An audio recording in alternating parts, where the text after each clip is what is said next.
In this video, I'll show you how you can go ahead and join a Steam family. Okay, make sure you're actually logged into your account.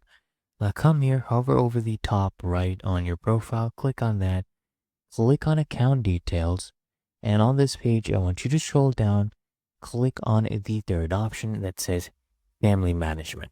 Okay, now let me explain something to you. You can only join a family if you have been invited by an adult in that family. Okay, so let me show you. I'll click on join a family right here. Now, you need to have a pending invite.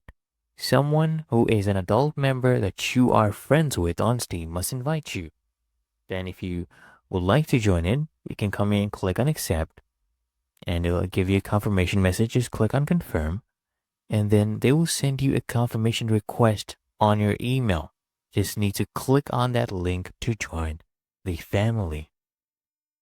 There you go. I got my email. All I need to do is come here, click on join family, or I can click on this link and I will have joined it.